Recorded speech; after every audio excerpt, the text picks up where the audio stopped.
and that ain't no sport. I'll call you if we need a ride to an airport.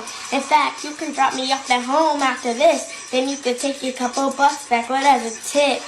You're playing yourself like solitaire, telling everyone that's here that you're a millionaire.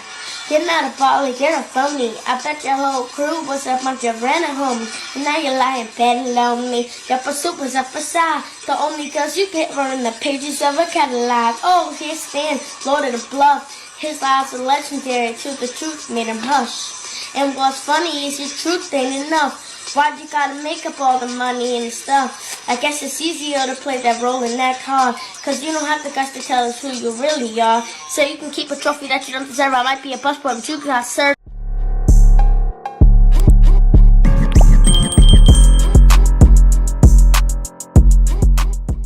What's up, y'all? We're back with the third episode of Shop with me, your HOST. Jaidyn Marie from the 203. I know that was corny, but I've been wanting to say that because I don't even have a 203 number no more, but I love rapping, 203. But yeah, we're back with another episode. The feedback y'all gave me on last week's episode was just amazing. Everybody was reaching out to me, giving me their what they would do if they were in a club, what they wouldn't do if they were in a club, asking me what the next episode is going to be about, asking me more questions. So I appreciate that. I'm appreciating the love. Up to 17,000 people have viewed the reels and the podcast and my Instagram page. So I'm really grateful for that as well. Especially because, for me, it's really I'm going to take my glasses off. For me, it's really not a clout thing.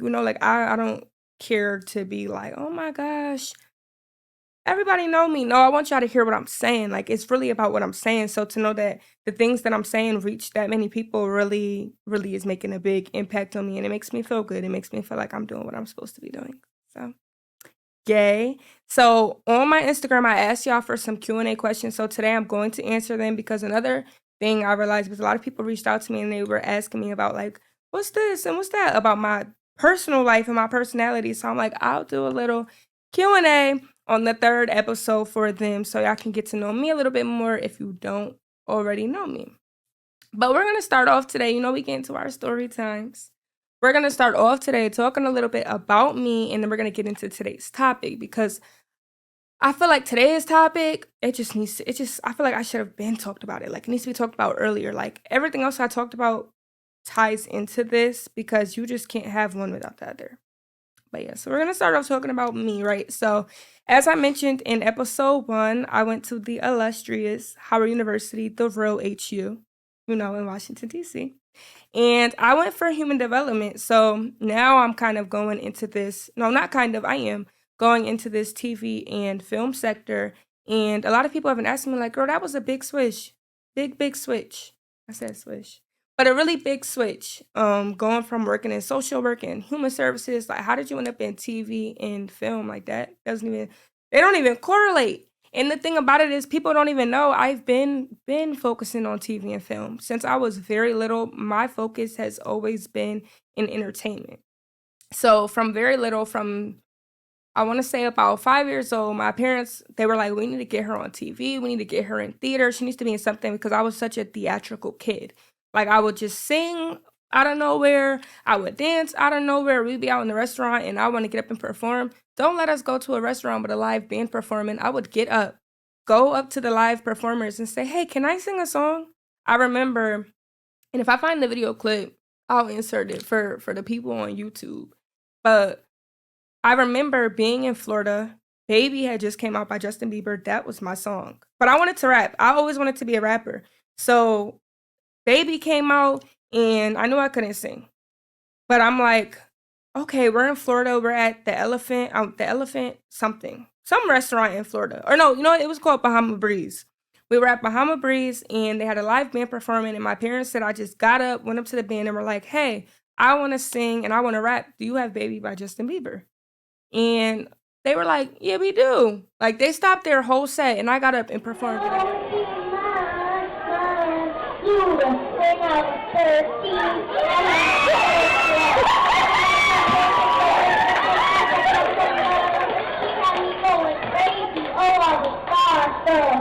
woke me up, Daddy, saw me in a fire, girl. She made my heart That was the type of kid I was. I would, let me perform this, let me perform that. Y'all probably don't know about and his name is slipping me. But there's this song called Busted, and I know his name. It's just really not coming to me. But it's by the Isley Brothers. And that was my song too. My dad always had me listening to old school music. Old school music all day. To this day, that's my preference. But even that, Busted, that was my song. I asked them to film me and let me recreate the music video to Busted. I played the guy and the girl. Like, that was the type of kid that I was. So moving on from that, it got to the point where my dad on the weekends would take me to New York to do script reading. So I would go up to New York. Sometimes I would miss school to do the same thing. I would go up, I would do script reading. So somebody would give me a script. They'd be like, okay, you got 15 minutes. Go read this script. Come back. It's okay. Try to remember whatever you can. And I would do it. And that was my life. Like, I would go to school and then I would do script reading. And then my parents were paying for me to do acting classes as well. So I'm acting. I'm also doing dance. Like, I've always been into that type of stuff.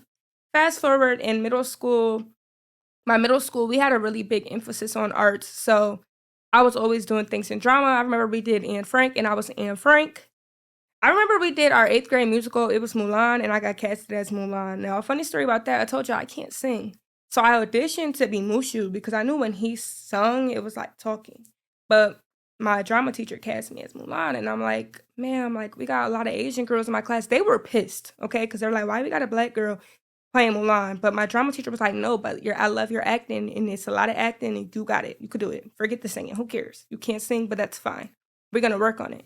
The singing never got quite together. It was very embarrassing, but even that, like, she was pushing me, motivating me to go in that direction. And then I went to an arts high school and I decided to focus on dance. And then I got involved with just different things. You know, in middle school, my mind was on like drama and this and that. But in high school, I'm cheerleading. I ended up doing softball.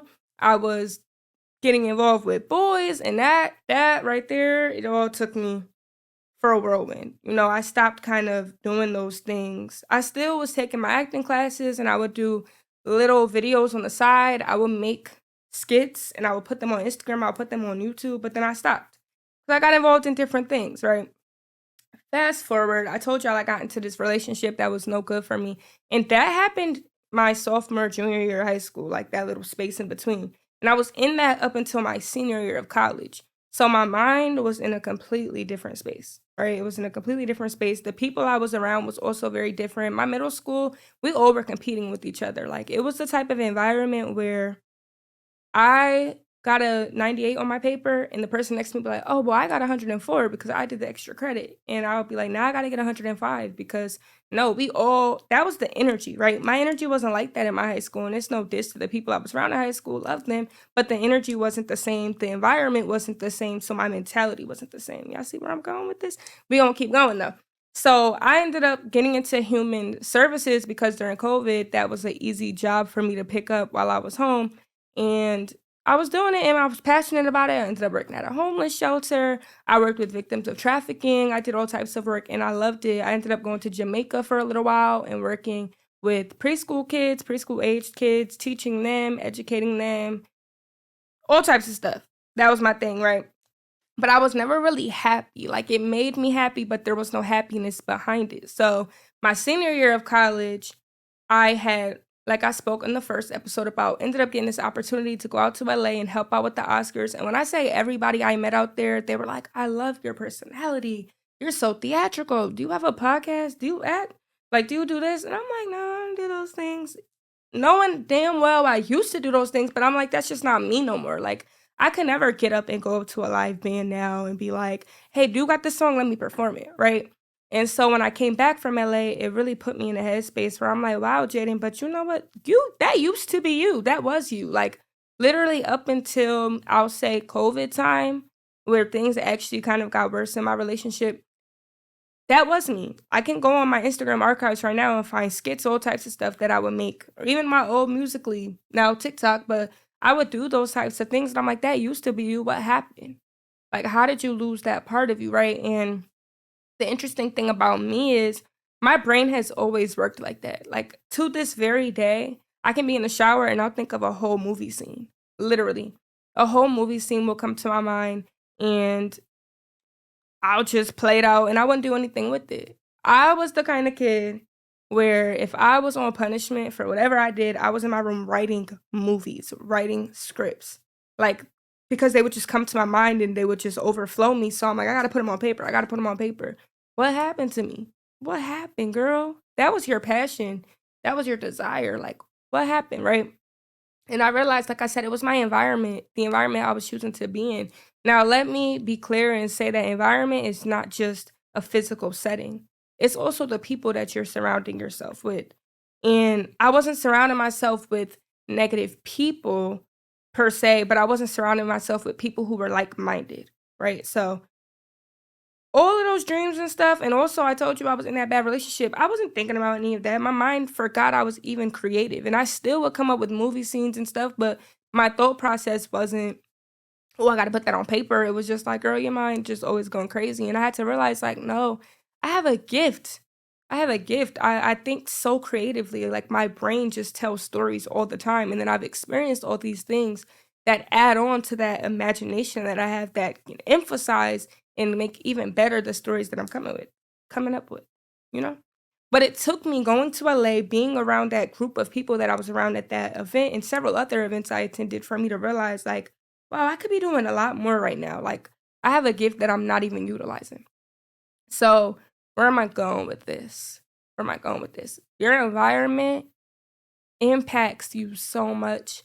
It has an 80% impact on your work ethic, on the way you show up every day, on the way you feel mentally, the way you feel physically. Like, it has such an impact. It's so impactful, and I wanted to talk about it because I realized, like, there's certain people that I'm like, wow, you could be doing so much better, but because of who you choose to surround yourself with, you're not. Like, I remember I was listening to something the other day, and it was talking about how Black people, we make fun of people for everything, right? And I want to say I was listening to the Let's Try This Again podcast, Be Small. But I'm listening to it and I was talking to my dad and I'm like, Dad, this is so true. Like, you'll tell somebody, like, even with me, I'm trying to make a lot of healthy lifestyle changes. And depending on who I'm talking to, I'll be like, oh, I don't want that. And they'll be like, oh, what, you healthy now? Oh, you want to, like, yeah, I'm healthy now. Like, what's the problem? Like, is that a problem? But we do that and we don't realize how that impacts people. Or sometimes we hang out with people who are just complacent in life. I don't want to be complacent in my life ever. I don't care if I'm sitting on $1,000,000 and I've touched every goal that I had that I set when I was a little girl. I can't be complacent. I have to keep going. There's no such thing as being complacent to me.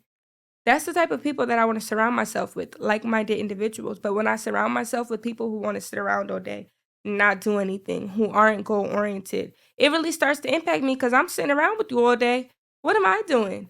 In energy, I forgot the law, but I know there's a law in physics, and it says energy can never be destroyed, only transferred. I don't know if that's the exact wording, but that is true too. Energy is transfer. So if I'm hanging with you and you have negative energy, lazy energy, procrastination energy, you're transferring that energy to me. You ever go somewhere and you're in a great mood, you're happy, and you're around somebody negative, now you leave negative? That's because they transferred their energy to you. No. Environment is everything, and your environment also can be what's stopping you from getting to where you want to be. I know for me, I've been in a really big place of solitude lately. And I've been feeling bad a little bit. And I'm like, I wonder if people feel like I'm acting funny, or if people feel like, oh, what, Jaidyn, she doing her podcast thing now, like she thinks she better than people because she doing, and it's not that. It's not that. But I realized, I sat back with myself, I reflected, and I'm like, yo, I can't be hanging with people right now. Like, I really have to get my mind right and figure out who do I want to hang around, because my environment is going to impact so much that I have going on. So much. And there's certain people I'm like, we talked about energy. I don't even want to waste my energy dealing with you because you're negative and you're just going to pour negative energy into me and I don't have time for it. And it's not to say if my friend's having a bad day, I'm not going to be there for her. No, I'm not saying that. But if your energy is constantly not the energy I need to be around, I can't be around it. Sorry. And that doesn't mean you have to cut people off. That doesn't mean you don't have to be cool with people, but you can damn sure put up some boundaries and say, yeah, I'm not going to her house. So every time I go to her house, this is what's going on. Or every time I go here, I'm getting to an argument with somebody. Or if I'm hanging with her, every time we go, I got to worry about if I got to fight. I don't want to be doing that. I know I have a brand that I'm working on. I know that I have goals that I'm going to try to get to. There's certain things I can't be around. Your environment is so impactful. So impactful. I think a lot about how, again, if I didn't leave New Haven and go to Howard University, I'm not sure where I'd be. But that was the path that was set before me, so it happened. But even being at Howard, being around people, it will make me so happy to be in a classroom on the first day of school and we're all talking about, or the first day of the semester, and we're all talking about what you want to do when you're older. It makes me so happy. I want to be a lawyer. I want to do this. And it was never just that though, y'all. Like, it was never, I want to be a doctor. It would be like, I want to be a heart surgeon and I want to open up my own practice to focus specifically on Black women and like thought out plans that they're actively pursuing. And again, it wouldn't just be like, yeah, I'm taking my classes. Oh, yeah. And in the summertime, I'm volunteering here. I'm not getting paid, but it's something that's going to put me closer to where I want to be. Those are the type of people I want to surround myself with. I realized that is the environment that I thrive best in because it encourages me to want to be my best self. Even friends who I'll have that'll reach out to me and they'll be like, Jaidyn, I love what you're doing. What are you working on right now? I'll be like, oh, nothing. Girl, if you don't go work on it, you want to come meet up with me at the cafe? I'll sit with you. You got to work on your stuff. That's the type of environment I want to be around. But it also goes vice versa. One thing I can't stand, and I tell people this all the time, is people who talk, and there's no actions. I don't want to be around that either because we all can talk. We all can talk. We all can say, I want to do this and I'm going to do this. And if you're not doing it, there's no actions behind it. I'm good. And it's funny because I see posts about that on social media all the time about men, right? Like girls would be like, men are all talk, there's no actions, but people are all talk, no actions. Literally, it's not just from a relationship standpoint, it's from a life standpoint. I have so many people who reached out to me this year that have seen everything I'm working on and what I'm doing, the traveling, and they're like, Jaidyn, I want to do this. Like, do you have any advice for me? And I'm like, yeah, go to events, network. I'll let you know if there is anything going on. And then I'll let them know. And oh, yeah, well, I'm not, da, da, da, da. And I'm not saying things don't come up, but where's the drive? Where's the effort? Because like I said, one thing about me, I'm going to go. If I have $200 to my name and there's an event in New York, best believe I'm finding a way to New York. I'm spending my whole $200 to make sure I have everything that I have to be there, and I'll be broke for the rest of the week as long as I feel like I did something to elevate me. Environment. I need to be around like-minded people. I can't be around people who slack off, who are complacent. Complacency is not good to me. Comfortability is not good to me. I don't ever want to be comfortable.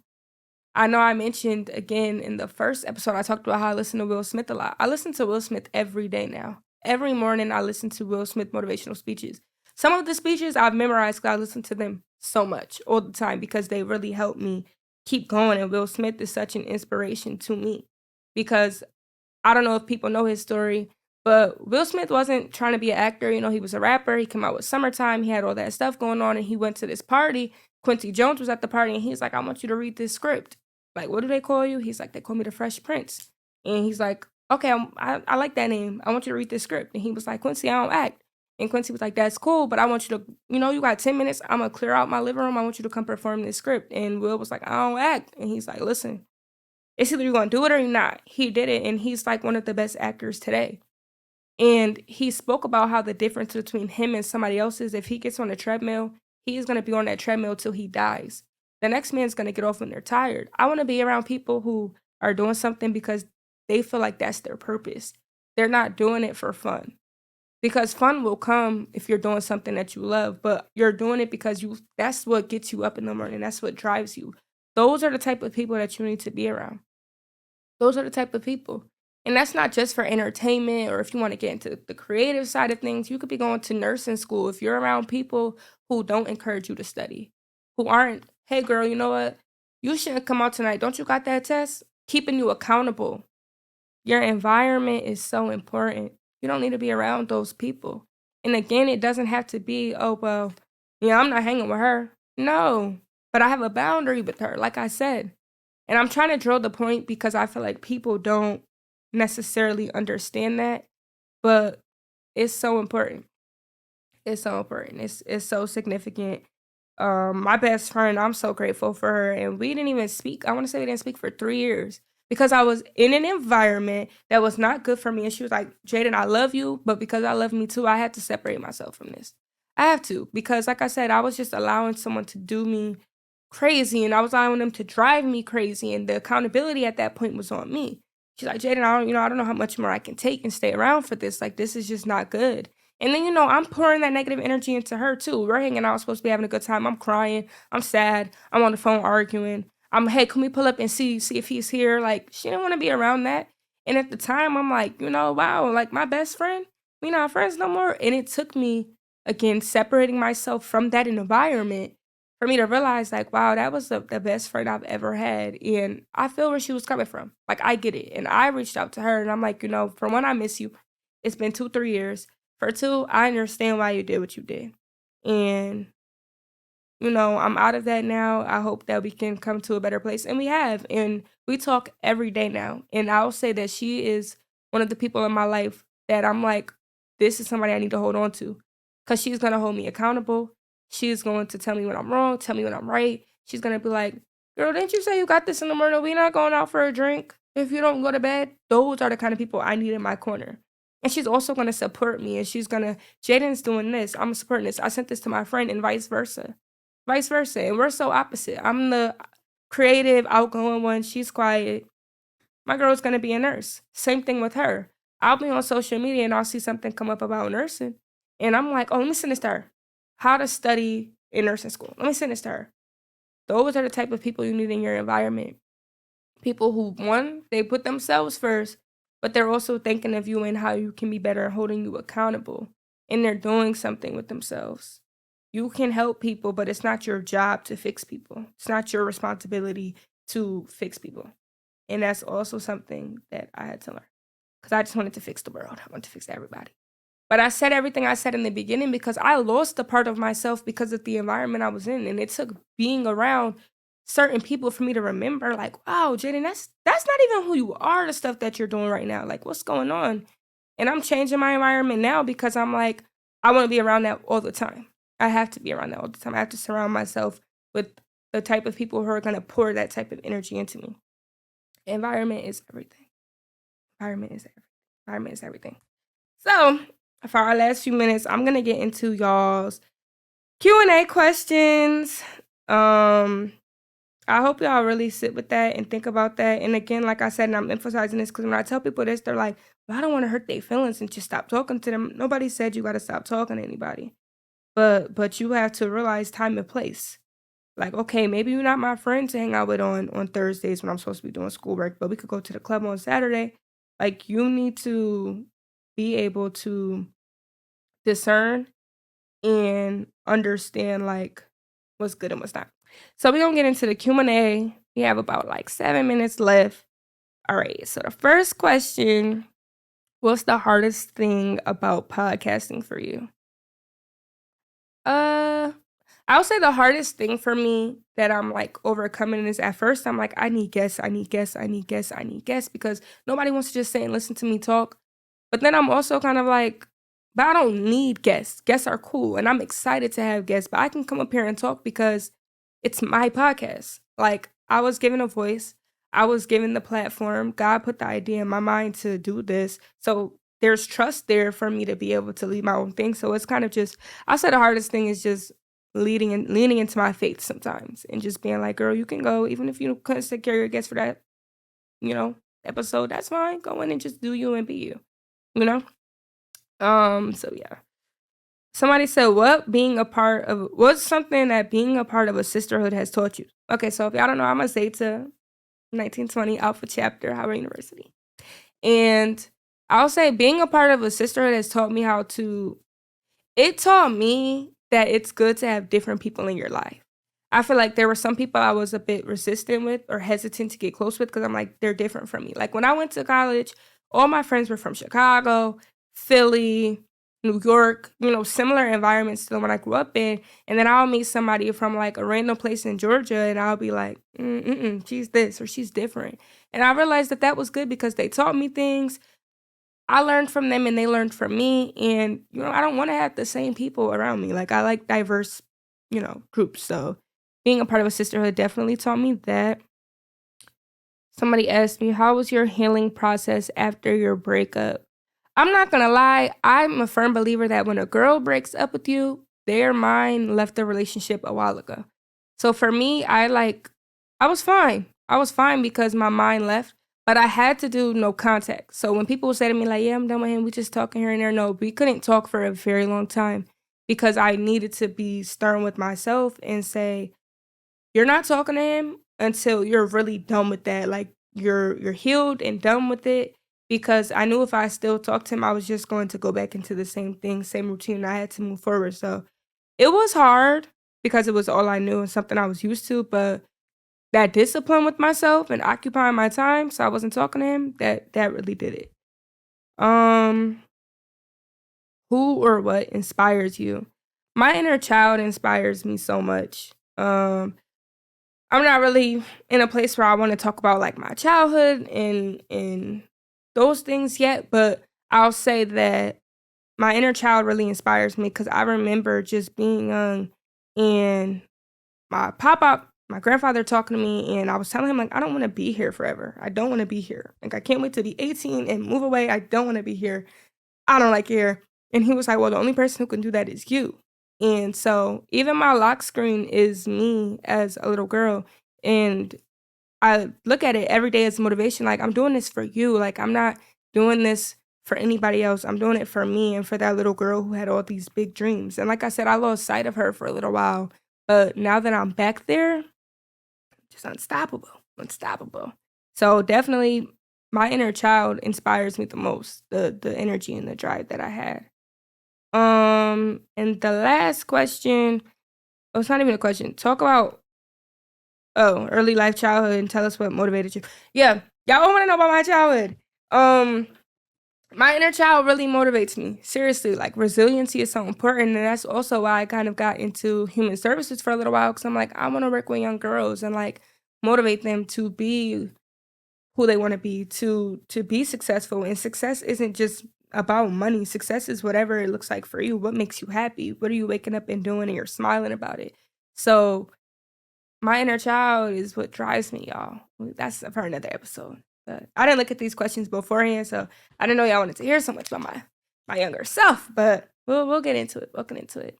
But before I close off the episode, because we are done today, I wanted to announce that I am dropping a grant on the Shop with Jaidyn Marie Instagram page. So after I did the Investing in You episode last week, so many people reached out to me and they're like, do you have any ways? Like, how do you save your money? How do you do this? How do you do that? And I'm like, you know what? I want to do a grant because the school year is about to start. Books are expensive. Different things are expensive. So I am going to be doing a $200 grant, and it is up and live on my page today for you guys to apply to. In the grant, you don't have to be a student. I just want to know what you're going to use the money for to invest in your own uplifting. $200. Now, it's not $1 million, it's not $1,000, but it's $200 that can go towards your dream. So I'm only going to be picking one winner, and the application is going to be up for a month. And you can either submit a video or you can answer the questions. There is no age limit. There is no age requirement. There's no nothing. Just be you. And I'm going to go through all the applications personally and see like, okay, is my money, is my investment going to be well spent? Like, what are you going to use the $200 for? You know, like, is it a dream? Is it this? You know? So how is it going to help in your own uplifting? So I'm super excited about that. My first grant. I always wanted to do a scholarship or a grant, so I'm super excited. And that I'm in a place where I could do it now. But yes, so make sure you apply. Make sure you tune in. If you didn't listen to last week's episode, make sure you go listen to last week's episode. And if you're on Spotify or Apple Podcasts, make sure you go on the YouTube Shop with Jaidyn Marie so that you can watch and see the visuals, because I am going to insert that clip of me when I was younger in here. But thank you guys, and see you guys next week.